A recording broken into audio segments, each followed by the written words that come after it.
The official sequel to WrestleFest is here, RetroMania Wrestling. It's the sequel you didn't know you wanted.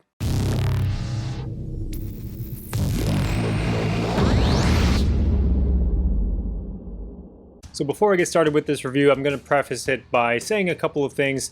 If you are not a huge fan of the original old school wrestling games, you're probably not going to like RetroMania Wrestling. This game is not for you if you didn't enjoy those older games or if this isn't your cup of tea. Please, if you get this game, play the story mode first because it teaches you the basics on how to play and you won't do what I did, which is fail miserably. Oh my god, he's absolutely annihilating me. Why is this? No, not today. Get off. Oh my god. I also want to note that the walking speed in RetroMania Wrestling is faster than WrestleFest, and this was done by design. I saw a lot of people leave comments in my previous video, my first gameplay impressions video of RetroMania Wrestling, saying, man, they walk really fast. And that's true, but again, that was done by design, presumably to speed up the gameplay a little bit, so leave your comments below if you think it should be kept this way or if it should be reduced back to the original WrestleFest speed or maybe a switch to toggle between the two. Maybe that would be good. But in any case, leave your comments below because the developers of this game are going to be watching comments closely on a multitude of videos, not just this one, but yeah, they are looking forward to feedback. Also, grappling is automatic, so whenever the two wrestlers approach each other, they enter the grapple, and whomever times their attack button press the best gets out on top and actually gets their move out. But if you guys both press it at the same time, then it ends up being a button mashing contest. Whoever can press the button the quickest then wins the grappling. So it's not the mindless button mashing fest that I was thinking it was in my initial first impressions video, which I was not very good at first, but I started to get the hang of it later on. Okay, so now the review is going to be broken up into 3 parts: the good, the bad, and my final thoughts. So the game looks and plays a lot like the original WrestleFest arcade game, which is a good thing if that's what you were expecting. But like I said earlier, if you didn't enjoy WrestleFest, if you're not a fan, you're probably not going to like RetroMania Wrestling, but the same is true the other way around. If you loved WrestleFest, you're probably going to love RetroMania Wrestling. Currently, at launch, there's 16 wrestlers to choose from, and there's more coming sometime after launch. The hand-drawn artwork for each character is charming, and it adds a lot of character to each wrestler. There are 17 venues in the game, 17 different arenas that you can wrestle in, which is a huge number considering the small team at RetroSoft Studios. Kudos to them, they did a great job. There's also an arena at the Too Many Games convention, and there you're going to notice a lot of things like the iArcade people and a bunch of other podcasters and YouTubers, even including our fan favorite, RGT85. But I'm not in there, and that's fine. I didn't really want to be in there anyway. If you have a closet full of controllers, 8 people can play this game at once, locally. So if you have a big couch, a big TV, you can play this game with 8 people. That sounds insane. It's like Smash Brothers except with wrestling. And I forgot to mention, this game is available for the Nintendo Switch, Xbox One, PlayStation 4, and PC through Steam. So no matter which platform you have, the game is available for it.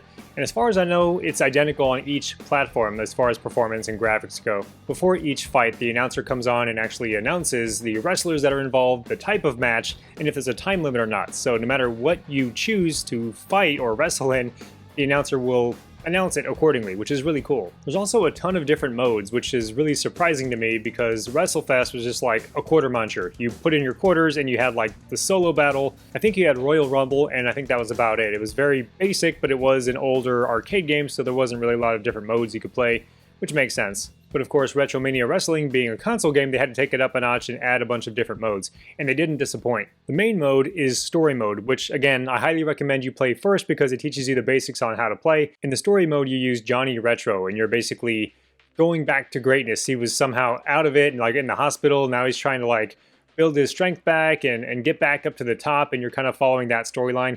And it's really, really fun because not only does it teach you how to play, but it's got a lot of fun dialogue, a lot of sequences between matches, and there's actually branching story paths, so it'll give you a choice occasionally if you want to do this thing or the other thing, and depending on what you choose, it changes the next fight that you have to do, like sponsors and just like what you're going to do next. So it's pretty cool. You could actually play through it a couple different times just to try different paths and see how it goes. It also introduces you to the different types of matches, like the solo matches, the tag team, the cage matches, and so forth. The next mode I want to talk about is 10 pounds of gold, and this is the one that I played in my initial gameplay impressions video. I just jumped straight into it because it's basically the arcade mode. You just fight one opponent and beat him, go to the next one, beat him, and you just keep going through all the different opponents until you reach the very end and become the champion. So pretty straightforward. I'm glad it's there. Versus mode is exactly what you would expect. You can choose from all the different wrestlers, you can choose the match type, the venue, if there's a time limit, does it have a cage, like you can just customize everything, and there's so many different things that you can customize and change that the combinations are near endless. And like I said, you can play with up to 8 people simultaneously, or you can mix and match between human players and AI, so you can really have a full house without anybody else there. Retro Rumble is the final mode, and it's basically like the Royal Rumble, but of course it's called Retro Rumble in this game. But it's basically, you start off with 2 wrestlers, and then intermittent intervals of time pass, and then another wrestler enters, and then another one enters, and you basically keep going until there's only one left, and whoever's left standing at the end is the winner. Again, pretty straightforward, but it is fun because every time a wrestler enters the ring, they get a little animation on the corner of the screen showing that, hey, they're coming and they're gonna do what they do. So that about wraps it up for the good stuff. It's a pretty good list. Now it's on to the bad stuff. Currently, at launch, there is no online multiplayer modes at all, but it is something that the developer is planning on adding sometime after launch, but they wanted to get all the basic stuff done first. There is no Create a Wrestler mode. This was a heavily requested feature and a much asked about feature while the game was still in development, but currently, as of right now, there is no Create a Wrestler mode. This is something that RetroSoft Studios would like to implement at some point, but it does, cost a lot of money because they got to pay the team to actually develop this mode properly and make it good. So basically, at the end of the day, if you want to see this feature in RetroMania Wrestling, you got to buy the game. You got to get your friends to buy the game. You got to buy the DLC. Support the game as much as you can, because the more support it has, the better chances of seeing this mode and other modes and other content make it into the game. There are a few advanced techniques, like whenever you knock your opponent down to the ground, depending on where you are in relation to your opponent, it'll do different moves. Like if you're near his leg, sometimes it'll grab him and do like a hold, or if you're near his head, you can like pick him up and then you can do like a heavy attack.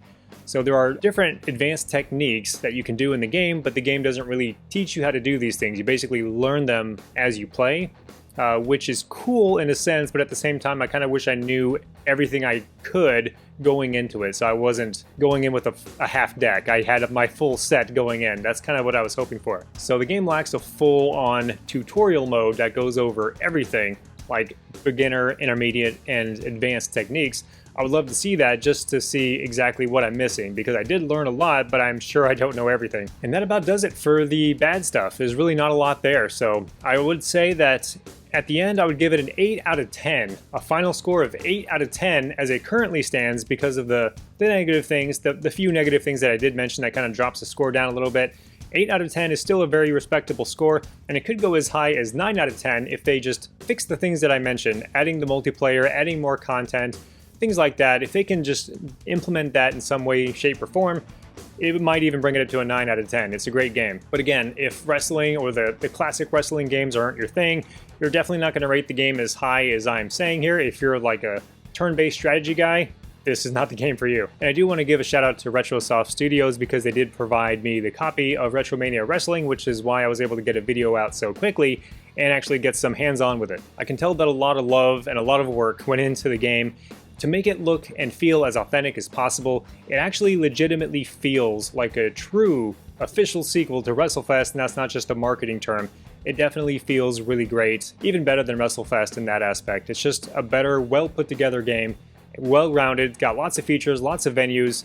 It's just jam-packed. I'm actually surprised at how much they were able to jam in this game with how little their development studio is. They did a great job of capturing the essence of each wrestler, and I commend them very highly for that. In any case, what did you think of the game? If you bought the game, do you disagree with my review? Do you agree? What are your thoughts? If you could say anything to RetroSoft Studios, any suggestions or feedback, what would it be? Leave it in the comments below. So thank you very much for watching up to this point. I do appreciate it. Please subscribe if you haven't already, and I'll see you soon.